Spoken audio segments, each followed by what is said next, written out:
We always wanted everything outside to be perfect. But everything outside cannot be perfect. There is only one thing which can be perfect. And that one thing is ಇಲ್ಲಿ ಎರಡು things ಇದೆ. ಒಂದಾಗಿದೆ ಪರಿಸ್ಥಿತಿ, ಎರಡನೇದಾಗಿದೆ ಸ್ವಸ್ಥಿತಿ. Right? My state of mind. My equation of life became ಎಂತಹ ಪರಿಸ್ಥಿತಿ ಅಂತಹ ಮನೋಸ್ಥಿತಿ. ಪರಿಸ್ಥಿತಿ ಶೇಕ್ ಆದ್ರೆ ನಾನು ಶೇಕ್ ಆದೆ, ಪರಿಸ್ಥಿತಿ ಶೇಕ್ ಆಯಿತು, ನಾನು ಶೇಕ್ ಆದೆ. ನನ್ನ ಖುಷಿ ಪೂರ್ತಿ ದಿನದಲ್ಲಿ ಏನಾಗ್ತಾ ಹೋಗುತ್ತೆ? ಪ್ರತಿ ಕ್ಷಣಕ್ಕೊಂದೊಂದು ಪರಿಸ್ಥಿತಿ ಬರ್ತಾ ಹೋಯ್ತು, ಪ್ರತಿ ಕ್ಷಣಕ್ಕೊಮ್ಮೆ ಒಳಗೆ ಶೇಕ್ ಉಂಟಾಗ್ತಾ ಹೋಯ್ತು. ಹೀಗೆ ಕೆಲವು ದಿನಗಳ ನಂತರ ನಮ್ಗೇನನ್ಸುತ್ತೆ ಅಂದ್ರೆ ಸ್ಟ್ರೆಸ್ ಇಸ್ ನ್ಯಾಚುರಲ್ ಅಂತ. What was it suppose to be? What was suppose to be natural? Happiness was suppose to be natural. Now let's see. Suppose happiness is a straight line. Situation ಬಂತು, ಈಗ shake ಆಯಿತು, ಮತ್ತೆ situation ಬಂತು, ಮತ್ತೆ shake ಆಯಿತು, ಮತ್ತೇನೋ ಆಯಿತು, ಮತ್ತೆ shake ಆಯಿತು. ಈಗ ಸಿಚುವೇಶನ್ ಬರ್ತಾನೆ ಹೋಗುತ್ತೆ, ಇಲ್ಲಂತೂ ಶೇಕ್ ಉಂಟಾಗ್ತಾನೆ ಹೋಗುತ್ತೆ. ಇಲ್ಲೇನೀಗ ಸ್ಟ್ರೈಟ್ ಲೈನ್ ಇತ್ತು, ಅದು ಪೂರ್ತಿ ದಿನದಲ್ಲಿ ಏನಾಯಿತು? ಪೂರ್ತಿ ದಿನದಲ್ಲಿ ಜಾಸ್ತಿ ಏನು ಎಕ್ಸ್ಪೀರಿಯನ್ಸೇ ಆಗಲಿಲ್ಲ. When you ask somebody when was the last time you are happy, then they will say you know when, what had happened the day I come first in my exam in college. When was that? 5 years back. That's how we start talking. The day my daughter got married. That is not called happiness. Those were important days of my life. Yes, but if somebody asks you, when was the last time you were happy? So when is it supposed to be? I am happy now, not event specific. So happiness means when I am stable. Situation may be turbulent, but state of mind is stable. Means I am happy. ಯಾರು ಅವಾಗ ಹ್ಯಾಪಿಯಾಗಿರಲ್ಲ, ಅವರು ಹೊರಗಡೆ ಹುಡುಕ್ತಾರೆ ಏನಾದರೂ ಅಂತಹದ್ದು ಗಟ್ಟಿಸ್ಲಿ, ಆಗ ನಾನು ಒಳಗಿಂದ nice feel ಮಾಡಬೇಕು ಅಂತ. ತದನಂತರ ನಾವು ಜನರ ಹತ್ರ ಬೇಡ್ಲಿಕ್ಕೆ ಶುರು ಮಾಡ್ತೀವಿ, ಆ ರೀತಿ ಏನಾದರೂ ಮಾಡಿ ಆಗ ನಾನು ಒಳಗಿಂದ ನೈಸ್ ಫೀಲ್ ಮಾಡಬೇಕು ಅಂತ. Appreciate me. ಈಗ ಹೊಸ ಡ್ರೆಸ್ ತಗೊಂಡೆ, ಹಾಕ್ಕೊಂಡೆ, ನಂತರ ಪಾರ್ಟಿ ಮಾಡ್ಲಿಕ್ಕೆ ಹೋದೆ.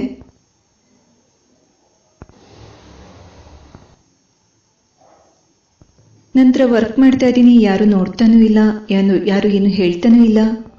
ಆಮೇಲೆ ಸ್ವಲ್ಪ ಹೊತ್ತು ಬಿಟ್ಟು ನಾನೇ ಹೇಳ್ತೀನಿ, ನಿಮ್ಮ ಡ್ರೆಸ್ಸು ತುಂಬ ಚೆನ್ನಾಗಿದೆ ಅಂತ. This is how we become. You know, appreciate me, because till you appreciate me I am not feeling nice. This is the sign that battery become absolutely weak. ಆಮೇಲೆ ಯಾರಾದರೂ ಬಂದು ಹೇಳ್ತಾರೆ, ಹಾ ತುಂಬ ಚೆನ್ನಾಗಿದೆ ಅಂತ.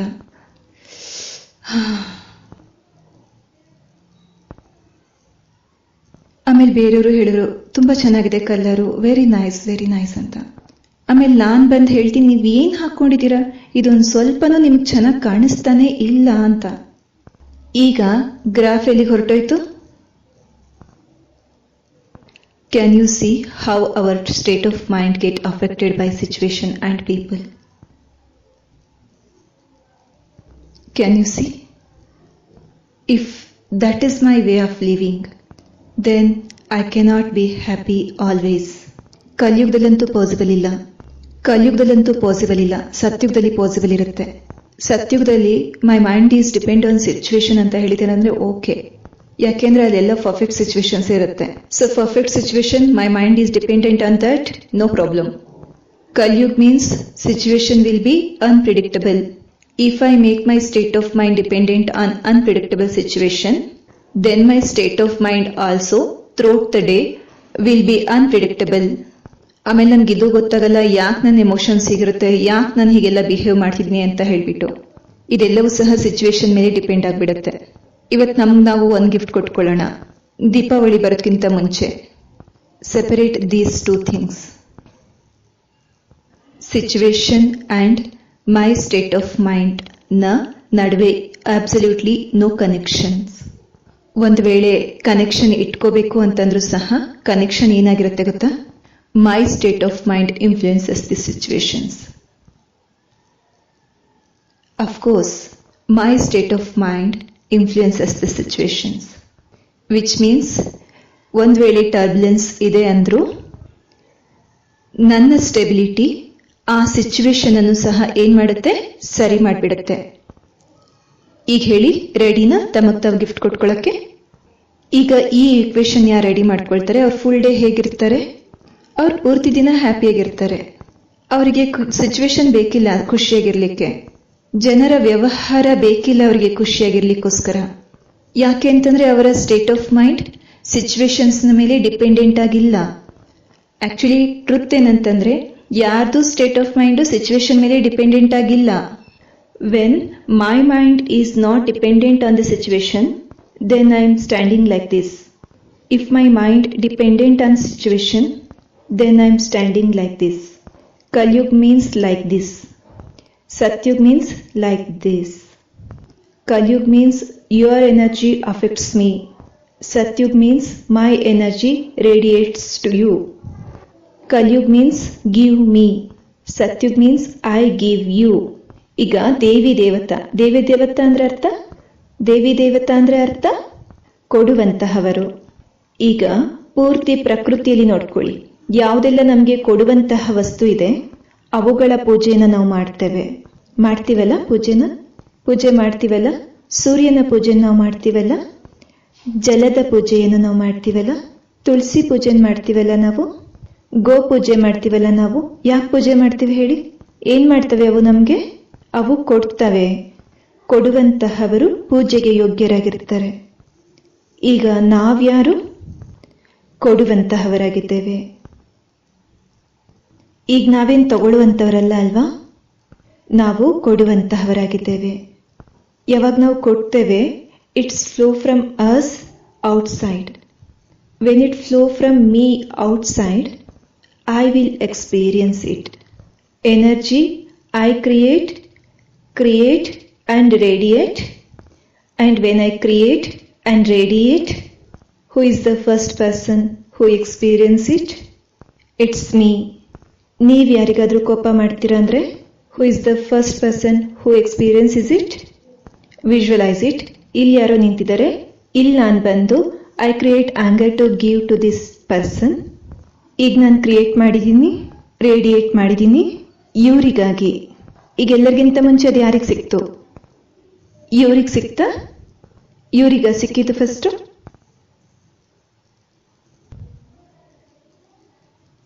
ಇವ್ರಿಗ ಸಿಕ್ಕಿದ್ ಫಸ್ಟ್? Very good. ಇವ್ರಿಗೆ ಸಿಕ್ತೋ ಸಿಕ್ಕಿಲ್ಲೋ ಅದು ಅವ್ರ ಮೇಲೆ ಡಿಪೆಂಡ್ ಆಗುತ್ತೆ. Depends on them. ಒಂದ್ ವೇಳೆ ಅವ್ರು ನಮ್ ಹಾಗೆ ಅವೇರ್ ಆಗಿದ್ರೆ ಇವ್ರ ಕೋಪನ ಅವ್ರು ತಗೊಳ್ಳೋದೇ ಇಲ್ಲ. ಒಂದ್ ವೇಳೆ ಅವರು ವೀಕ್ ಇದ್ದಾರೆ ಅಂತಂದ್ರೆ ಇವ್ರು ಇಂಥದ್ನೆಲ್ಲ ಮಾಡಿದಾಗ ನಂಗೆ ಕೆಟ್ಟದಾಗ ಅನ್ಸಿರ್ಬೇಕಲ್ವಾ, ಮತ್ತೆ ಹಾಗಂತ ಅದನ್ನ ಕನ್ಸ್ಯೂಮ್ ಮಾಡ್ಕೊಂಡ್ಬಿಡ್ತಾರೆ. Which means this person has a choice whether to take it or not to take it. Does this person have a choice?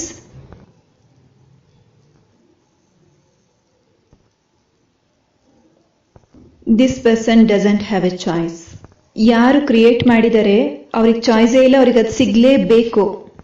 ಯಾರಿಗೆ ಕಳ್ಸಿದ್ರಲ್ವಾ ಅವ್ರಿಗೆ ಚಾಯ್ಸ್ ಇದೆ, ಇದನ್ನ ತಗೊಳ್ಬೇಕಾ ಅಥವಾ ಬೇಡ್ವಾ ಅಂತ. ಆದ್ರೆ ಯಾರು ಕ್ರಿಯೇಟ್ ಮಾಡಿದ್ರು ಅವ್ರ ಹತ್ರ ಯಾವುದೇ ಚಾಯ್ಸ್ ಇಲ್ಲ. So the energy that I create, who is the first person who going to get it? It's me. ಪರಮಾತ್ಮ ನಮಗೊಂದು ಸುಂದರ ಲೈನ್ ಅನ್ನ ತಿಳಿಸ್ಕೊಡ್ತಾರೆ. ಏನೆಲ್ಲ ನಿಮಗೆ ಬೇಕಿದೆ ಅದನ್ನ ಕೊಡಿ. ಕೊಡೋದ್ರಲ್ಲೇನೆ ತಗೊಳ್ಳುವಂತಹದ್ದು ಸಹ ಸಮಾವೇಶವಾಗಿರುತ್ತದೆ. ಅಂದ್ರೆ ಅರ್ಥ, ನೀವು ಯಾರಿಗಾದ್ರೂ ಕೊಡ್ತೀರಾ ಅಂತಂದ್ರೆ, so who is the first person who will get it? It's me. So when I give anger to somebody, who is the first person who gets it? When I give acceptances, love and respect to somebody, who is the first person to get it? So I don't want it from there. I get it while I am giving it to them. So let us stop standing like this. ನನಗೆ ಪ್ರೀತಿ ಕೊಡಿ, ನನಗೆ respect ಕೊಡಿ, ನನ್ನ ಮೇಲೆ trust ಇಡಿ, ನನಗೆ understand ಮಾಡ್ಕೊಳ್ಳಿ ಅಥವಾ ಅರ್ಥ ಮಾಡ್ಕೊಳ್ಳಿ, ನನಗೆ ಸನ್ಮಾನ ಕೊಡಿ, ನನ್ನ ಅನುಸಾರವಾಗಿ ನಡ್ಕೊಳ್ಳಿ, ನಾನು ಹೇಳಿದ್ನ ಒಪ್ಕೊಳ್ಳಿ, ಈಗಲೇ ಒಪ್ಕೊಳ್ಳಿ. ನೀವೆಲ್ಲರೂ ಏನೂ ಕೇಳಿಸ್ಕೊಂಡಿಲ್ಲ, ಯಾಕೆಂದ್ರೆ ನೀವೆಲ್ಲರೂ ಅವ್ರನ್ನ ನೋಡ್ತಾ ಇದ್ರಿ. ರೈಟ್ ಅಲ್ವಾ? That's it.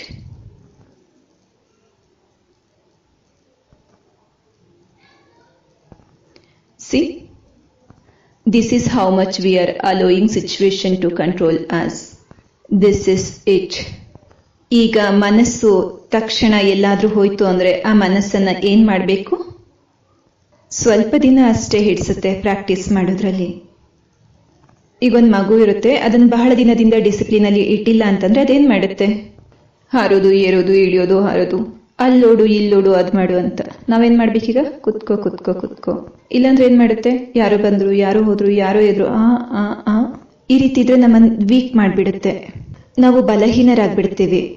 ಯಾಕೆ ಬಲಹೀನರಾಗ್ತಾ ಇದೀವಿ ಅಂದ್ರೆ ಇದಕ್ಕೆ ಸಂಯಮವಿಲ್ಲ. ಹೀಗೆ ಹೀಗೆ ಹೀಗೆ. Do not allow the mind to go anywhere where it is not needed. Because if you keep allowing it to go where it is not needed, then it is not present where it is needed. And then you will not have the power when it is needed to face your situation in life. Because I have given the power in simple thing like somebody was getting up from the hall. ಈಗ ನಮ್ಗನ್ಸುತ್ತೆ ಇದ್ರಲ್ಲೇನ್ ತಪ್ಪಿದೆ, ಅವರೆದ್ರು ನಾನು ನೋಡ್ದೆ, ಇದ್ರಲ್ಲೇನ್ ದೊಡ್ಡ ವಿಷಯ ಇದೆ, ನಾನೇನ್ ದೊಡ್ಡ ತಪ್ಪು ಮಾಡ್ಲಿಲ್ಲ ಅಲ್ವಾ? ಇದು ತಪ್ಪು ಕೆಲಸ ಅಲ್ಲ, ವೇಸ್ಟ್ ಆಫ್ ಎನರ್ಜಿ ಆಗಿದೆ. ಈಗ ನೋಡ್ಕೊಳ್ಳಿ, ಪೂರ್ತಿ ದಿನದಲ್ಲಿ ಈ ರೀತಿ ಎಷ್ಟು ಎನರ್ಜಿ ವೇಸ್ಟ್ ಆಗಿರಬಹುದು. ಸ್ವಲ್ಪ ದಿನದಲ್ಲಿ ತಿಳುವಳಿಕೆ ಬಂತು ಅಂದ್ರೆ, ಓ ಇದರಿಂದ ನನ್ನ ಎನರ್ಜಿ ವೇಸ್ಟ್ ಆಗ್ತಿದೆ, ಇದರಿಂದ ನನ್ನ ಎನರ್ಜಿ ವೇಸ್ಟ್ ಆಗ್ತಾ ಇದೆ ಅಂತ. ಆಗ ನಮ್ಮ ಗಮನ ಆ ಕಡೆ ಹೋಗಲ್ಲ. My mind should be only there where it's needed to be. ಅಲ್ಲಿ ಇಲ್ಲಿ ಅವ್ರೇನ್ ಮಾಡ್ತಿದ್ದಾರೆ, ಇವ್ರೇನ್ ಮಾಡ್ತಿದ್ದಾರೆ, ಅವ್ರ ಮನೇಲಿ ಏನ್ ನಡೀತಾ ಇದೆ, ಇವ್ರ ಜೀವನದಲ್ಲಿ ಏನ್ ನಡೀತಾ ಇದೆ. ಆಗ ನನ್ನ ಸರ್ಕಲ್ ಏನಾಗಿರುತ್ತೆ? ನನ್ನ ಸರ್ಕಲ್. ಒಂದ್ಸರಿ ನಮ್ ರಿಟ್ರೀಟ್ ಸೆಂಟರ್ಗೆ ಒಂದ್ ಗ್ರೂಪ್ ಬಂದಿತ್ತು, 25 ಜನ ಗ್ರೂಪು, ಒಂದ್ ಕಂಪನಿಯಿಂದ. ಅವ್ರಿಗೆ 1 ಶೀಟ್ ಆಫ್ ಪೇಪರ್ ಕೊಟ್ವಿ. ಅವ್ರಿಗೆ ಹೇಳಿದ್ವಿ, write down your 5 qualities and 5 weaknesses. ಅದು ನಿಮ್ಮದೇ ಬರಿಬೇಕು. ನಿಧಾನವಾಗಿ ಎದುರುಗಡೆ ಇರೋರ್ನ ಕೇಳ್ತಾ ಇದ್ರು,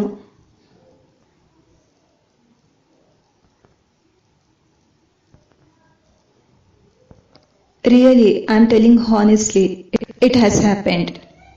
okay, finished. Second sheet of paper. Write down 5 strengths and 5 weaknesses of the person sitting next to you. Yes sir, no, agreed? Agree? What does it mean? ಇದರ ಅರ್ಥ ಏನ್ ಹೇಳಿ? ನಮ್ ಬ್ಯಾಂಕಲ್ಲಿ ಎಷ್ಟಿದೆ ಅಂತ ನಮಗ್ ಗೊತ್ತಿಲ್ಲ, ಆದ್ರೆ ಬೇರೆಯವ್ರ ಬ್ಯಾಂಕ್ ಅಕೌಂಟ್ ಅಲ್ಲಿ ಏನೇನಿದೆ ಎಲ್ಲ ನಮಗ್ ಗೊತ್ತಿದೆ. Even if I know what is there in your bank account, I can't use that money. I can only use that money which is there in my bank account. And I don't even know. Why do I don't know? Because most of the time I spent in looking others. So all of you live on my mind and then there is no space for myself. ಯಾಕೆಂದ್ರೆ ನನ್ನ full ಡೇನ ಚಿಂತನೆ ಬೇರೆಯವ್ರ ಬಗ್ಗೆ ನಡೀತಾ ಇದೆ. ಯಾರ ಬಗ್ಗೆ ನಾವು ಚಿಂತನೆಯನ್ನ ಮಾಡ್ತೇವೆ ಅವರು ನಮ್ಮ ಚಿತ್ತದಲ್ಲಿ ವಾಸ ಮಾಡಲಿಕ್ಕೆ ಶುರುವಾಗ್ಬಿಡ್ತಾರೆ. ಯಾರು ನಮ್ಮ ಚಿತ್ತದಲ್ಲಿ ವಾಸ ಮಾಡ್ತಾರೆ ಅವರು ನಮ್ಮ ಸರ್ಕಲ್ನ ಭಾಗವಾಗಿ ಬಿಡ್ತಾರೆ. ಮತ್ತೆ ಯಾರು ನಮ್ಮ ಸರ್ಕಲ್ನ ಭಾಗವಾಗಿಬಿಡ್ತಾರೆ, ವಿ ಹ್ಯಾವ್ ಟು ಚೂಸ್ ನಮ್ಮ ಸರ್ಕಲ್ನಲ್ಲಿ ಎಂತೆಂತಹ ವಸ್ತುಗಳಿರಬೇಕು ಅಂತ. So if I want to keep my circle white, the most important thing is I cannot afford to think about other people ಸಂಸ್ಕಾರ. ಇವ್ರು ಹೀಗೆ, ಇವ್ರಿಂತವ್ರು, ಇವ್ರು ಯಾಕೆ ಈ ರೀತಿ ಎಲ್ಲ ಮಾಡ್ತಾರೆ, ಅವ್ರು ಯಾಕೆ ಹೀಗೆ ಮಾಡಿದ್ರು, ಇವ್ರು ಹೀಗೆಲ್ಲ ಮಾಡಬಾರ್ದಿತ್ತಲ್ವಾ, ಅವ್ರು ಹೀಗೆ ಮಾಡಬಾರ್ದಿತ್ತಲ್ವಾ. ಸೊ ಈಗ ಸರ್ಕಲ್ ಹೇಗಾಗ್ಬಿಡುತ್ತೆ? ಸರ್ಕಲ್ಲು ಏನಾಗುತ್ತೆ ಈಗ ಹೇಳಿ? ಇದು ಫ್ಲವರ್ಸ್. ಈಗ ಈ ಫ್ಲವರ್ಸ್ ಎಲ್ಲಿದೆ? ಈ ಫ್ಲವರ್ಸ್ ಇಲ್ಲಿದೆ ಅಲ್ವಾ? Right? It's there. It's outside. Okay? I can pick it up, keep it there. I can do whatever I want to do with it. The minute I start thinking about the flower, ಇದು fresh ಇದೆಯಾ ಇಲ್ವಾ, red ಆಗಿದೆಯಾ ಎಲ್ಲೋ ಇದೆಯಾ, ಇದು 10 ಯಾಕಿದೆ, ಇದು 20 ಯಾಕಿಲ್ಲ. When I start thinking about the flower, ಈಗ ಹೇಳಿ ಆ ಫ್ಲವರ್ ಎಲ್ಲಿದೆ ಅಂತ ಹೇಳ್ಬಿಟ್ಟು. Do U C the difference ಇದೆ ಅಲ್ಲ. ಮೊದಲು ಆ ಹೂವು ಕೇವಲ ಹೊರಗಿತ್ತು, ಈಗ ಫ್ಲವರ್ ಎಲ್ಲಿ ಬಂತು, ಅದು ಇಲ್ಲಿಗೆ ಬಂದ್ಬಿಟ್ಟಿದೆ. Now it is no more outside, now it is part of my soul, now it is my part of my circle and now it is my part of my energy field. ಈಗ ಎಂತಹ ವಿಚಾರಗಳನ್ನ ಚಿಂತನೆ ಮಾಡಬೇಕು. ಮತ್ತೆ full day ಎಲ್ಲರನ್ನ ಭೇಟಿ ಮಾಡಬೇಕು, ಎಲ್ಲರ ಜೊತೆಗೆ ಸೇರಿ ಕೆಲಸ ಮಾಡಬೇಕು, ಎಲ್ಲರದು ಭಿನ್ನ ಭಿನ್ನವಾದಂಥ ಸಂಸ್ಕಾರವಿದೆ. ಈಗ ಚಿತ್ತದಲ್ಲಿ ಏನು ಇಟ್ಕೋಬೇಕು? ವೈಟ್ ಸರ್ಕಲ್ ಅನ್ನ ಸಂಜೆ ಬರುವಾಗ್ಲೂ ವೈಟ್ ಆಗಿ ತಗೊಂಡ್ ಬರಬೇಕು. ಈಗ ಎಲ್ಲರ ಜೊತೆ ಕೆಲಸ ಮಾಡ್ತಿದ್ರು ಸಹ ಯಾವ್ದ್ರ ಕಡೆ ಗಮನ ಕೊಡಬೇಕು? ಒಂದು ವೇಳೆ ಯಾರೊಳಗಾದ್ರೂ ಯಾವುದೇ ಬಲಹೀನತೆ ಇದೆ ಅಂತಾದ್ರೆ, ಯಾರಲ್ಲಾದ್ರೂ ಅಂತಹ ಸಂಸ್ಕಾರವಿದೆ ಹಾಗೂ ಅದು ನಮ್ಗೆ ಇಷ್ಟ ಆಗೋದಿರೋದಿಲ್ಲ, ಅಂತಹವರನ್ನ ಎಲ್ಲಿರಕ್ ಬಿಡೋಣ?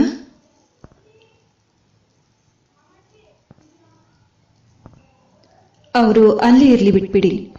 ಈಗ ಅಂಥವ್ರ ಜೊತೆ ಕೆಲಸ ಹೇಗೆ ಮಾಡಬೇಕು ಅದನ್ನು ಡಿಸೈಡ್ ಮಾಡ್ಕೊಳ್ಳಿ. ಆದ್ರೆ ಅವ್ರ ಬಗ್ಗೆ ಚಿಂತನೆ ಮಾಡಬೇಡಿ. ಒಂದ್ ವೇಳೆ ಅವ್ರ ಬಗ್ಗೆ ಚಿಂತನೆ ಮಾಡಿದಿರಾ ಅಂದ್ರೆ ಆ ಸಂಸ್ಕಾರ ಈಗ ಅವ್ರದ್ದಾಗಿ ಉಳ್ಕೊಂಡಿರಲ್ಲ. ಈಗ ಅದು ಆ ಸಂಸ್ಕಾರ ನನ್ನ ಚಿತ್ತದ ಭಾಗವಾಗಿಬಿಡುತ್ತೆ. ಈಗ ಇವತ್ತು ನಾನು 10 ಜನದ ಜೊತೆ ಸೇರಿ ಕೆಲಸ ಮಾಡಬೇಕಿರುತ್ತೆ. ಒಬ್ರಲ್ಲಿ ಸುಳ್ಳು ಹೇಳೋ ಸಂಸ್ಕಾರ ಇದೆ, ಇನ್ನೊಬ್ರು ಟೈಮಿಗೆ ಸರಿಯಾಗಿ ಬರೋದೇ ಇಲ್ಲ, ಮತ್ತೊಬ್ರು ಬಂದ್ರೂ ಕೆಲಸ ಸರಿಯಾಗಿ ಮಾಡೋದಿಲ್ಲ, ಮತ್ತೊಬ್ರು ಏನಾದ್ರೂ ಆಗ್ಲಿ ನೆಪ ಹೇಳ್ಬಿಟ್ಟು ಬೇಗ ಮನೆಗೆ ಹೊರಟೋಗ್ತಾರೆ. ಇಂಥ 5 ಸಂಸ್ಕಾರಗಳಿವೆ. ಈಗ ನಾನು ಅಂಥವ್ರ ಬಗ್ಗೆ ಥಿಂಕ್ ಮಾಡ್ಲಿಕ್ಕೆ ಶುರು ಮಾಡ್ತೇನೆ. ಇವ್ರು ಯಾವಾಗ ನೋಡಿದ್ರು ಸುಳ್ಳೇ ಹೇಳ್ತಾ ಇರ್ತಾರೆ, ಎಷ್ಟು ತಿಳಿಸ್ಕೊಟ್ರು ಸುಳ್ಳೇ ಹೇಳ್ತಾರೆ, ಇವರಂತೂ ಬದಲಾಗೋದೇ ಇಲ್ಲ, ಇವರು ಹೀಗೆ ಇರ್ತಾರೆ. ಮತ್ತೆ ಇವ್ರಿಗಂತೂ 5 ವರ್ಷದಿಂದ ಹೇಳ್ತಾ ಇದ್ದೀನಿ, ಇವತ್ತು ಇಲ್ಲಿವರೆಗೂ ಟೈಮಿಗೆ ಬಂದೇ ಇಲ್ಲ ಅವರು. ಇವ್ರ ಟೈಮಿಗೆ ಬರ್ಲಿಕ್ಕೆ ಆಗಲ್ಲ, ಇವರೆಲ್ಲ ಅಭ್ಯಾಸನೇ ಇಲ್ಲ. What's happening to my circle? ಹೇಳಿ. ಈಗ ಸುಳ್ಳು ಹೇಳೋದು, ಡಿಲೇ ಮಾಡೋದು, ನೆಪ ಹೇಳೋದು, ಇದೆಲ್ಲ ನನ್ನ ಎನರ್ಜಿ ಫೀಲ್ಡಲ್ಲಿ ಕವರ್ ಆಗಿದೆ. ಇದು ನನ್ನನ್ನು ಡಾರ್ಕ್ ಮಾಡ್ತಾ ಇದೆ. ಈಗ ನನ್ನ ಸರ್ಕಲೇ ಡಾರ್ಕ್ ಆಗಿದೆ ಅಂದರೆ ನಾನು ಬೇರೆಯವ್ರಿಗೆ ಇನ್ಫ್ಲುಯೆನ್ಸ್ ಮಾಡೋದು ಹೇಗೆ ವೈಟ್ ಆಗ್ಲಿಕ್ಕಾಗಿ? Then I will not. What did I have to do? I had to influence them to be white. But what did I do? I absorbed their dark and made my circle dark. ಅವ್ರನ್ನಂತೂ white ಮಾಡಲಿಲ್ಲ, ನನ್ನನ್ನು ನಾನೇನು ಮಾಡಿಕೊಂಡೆ, ನನ್ನನ್ನು ನಾನು dark ಮಾಡ್ಕೊಂಡ್ಬಿಟ್ಟೆ. ಇದಕ್ಕೆ ಹೇಳಲಾಗುತ್ತೆ ಗಮನ ಕೊಡೋದು, ಧ್ಯಾನವಿಡೋದು. ಹೇಗೆ ಕುರ್ಚಿನಲ್ಲಿ ಧ್ಯಾನ ಕೊಟ್ಟು ಕೂರ್ತಿರಲ್ವಾ, ಯಾಕೆಂದ್ರೆ ಕುರ್ಚಿನಲ್ಲಿರುವಂಥ ಡಸ್ಟು ನಮ್ಮ ಮೇಲೆ ಬರಬಾರ್ದು. ಅದೇ ರೀತಿ ಯಾರದೇ ಎನರ್ಜಿ ಫೀಲ್ಡಲ್ಲಿರುವಂಥ ವೀಕ್ನೆಸ್ ನಮ್ಮ ಎನರ್ಜಿ ಫೀಲ್ಡಲ್ಲಿ ಬರಬಾರ್ದು. ಸಲಹೆ ಕೊಡಬೇಕು, ಎಸ್. ಡಿಸಿಪ್ಲಿನ್ ಕೊಡಬೇಕು, ಎಸ್. ಇನ್ಸ್ಟ್ರಕ್ಷನ್ಸ್ ಕೊಡಬೇಕು, ಎಸ್. ಆರ್ಡರ್ ಮಾಡಬೇಕು, ಎಸ್. ಚಿಂತನೆ ಮಾಡಬೇಕಾ? No. Because if I do that then I have observed their weakness. ಯಾರ ಬಗ್ಗೆ ಚಿಂತನೆಯನ್ನು ನಾವು ಮಾಡ್ತೇವೆ ಅವ್ರ ಥರನೇ ನಾವು ಸಹ ಆಗ್ತಾ ಹೋಗ್ತೇವೆ. ನಾವು ಕುತ್ಕೊಂಡು ಇಲ್ಲಿ ಟಿವಿ ಸ್ಕ್ರೀನಲ್ಲಿ ಏನೆಲ್ಲ ಕಾಣಿಸ್ತಿದೆ ಅವರೆಲ್ಲರ ಬಗ್ಗೆನೂ ಚಿಂತನೆ ಮಾಡ್ತೇವೆ. ಅವ್ರು ಯಾಕೆ ಈ ರೀತಿ ಮಾಡಿದ್ರು, ಇವ್ರು ಯಾಕೆ ಈ ರೀತಿ ಮಾಡಿದ್ರು, ಇವ್ರು ಈಗ ಹೇಗೆ ಮಾಡಿದ್ರು, ಅವ್ರು ಈ ರೀತಿ ಮಾಡಬಾರ್ದಾಗಿತ್ತು, ಆ ಎಲ್ಲ ಪ್ರೊಸೆಸ್ನಲ್ಲಿ ನಾನೇನು ಮಾಡಬೇಕಾಗಿತ್ತು? This is detachment. Detachment means be with everybody, live with everybody, work with everybody like a lotus flower. Lotus flower ಮೇಲೆ ದೇವಿ ದೇವತೆಗಳನ್ನ ನಿಂತಿರುವಂತೆ ತೋರಿಸ್ತಾರಲ್ವಾ? ನಾವ್ಯಾವತ್ತಾದ್ರೂ ಯೋಚನೆ ಮಾಡಿದ್ವಾ ಲೋಟಸ್ ಫ್ಲವರ್ ಮೇಲೆ ಯಾರಾದ್ರೂ ನಿಂತ್ಕೊಳಕ್ಕಾಗತ್ತಾ ಅಂತ? ಆಗುತ್ತಾ ಕುತ್ಕೊಳ್ಳಕ್ಕೆ? ಆದರೆ ಅದರ ಅರ್ಥ ಏನಾಗಿದೆ, ಯಾಕೆ ತೋರಿಸಿದ್ದಾರೆ? ಕೆಸರಿನಲ್ಲಿ ಇದ್ದಾಗಿಯೂ ಸಹ ಕೆಸರಿನ ಇನ್ಫ್ಲುಯೆನ್ಸ್ ಅವ್ರ ಮೇಲೆ ಬರಬಾರ್ದು. ವಿಚ್ ಮೀನ್ಸ್ ವೀಕ್ನೆಸಸ್ ಇದೆ, ಪ್ರಾಬ್ಲಮ್ಸ್ ಇದೆ, ಇಶ್ಯೂಸ್ ಇದೆ, ನಾವು ಅದ್ರ ಬಗ್ಗೆ ಚಿಂತನೆ ಮಾಡೋದಿಲ್ಲ. ನಾವು ಅವುಗಳ ಮಧ್ಯದಲ್ಲಿ ಕೆಲಸ ಮಾಡ್ತೇವೆ, ನಮ್ಮನ್ನು ಪ್ರೊಟೆಕ್ಟ್ ಮಾಡ್ಕೊಳ್ತೀವಿ, ಬೇರೆಯವ್ರಿಗೆ ಇನ್ಫ್ಲುಯೆನ್ಸ್ ಮಾಡ್ತೇವೆ. ಆದರೆ ಆ ನೆಗೆಟಿವಿಟಿ ನಮ್ಮ ಮೇಲೆ ಇನ್ಫ್ಲುಯೆನ್ಸ್ ಆಗಬಾರ್ದು.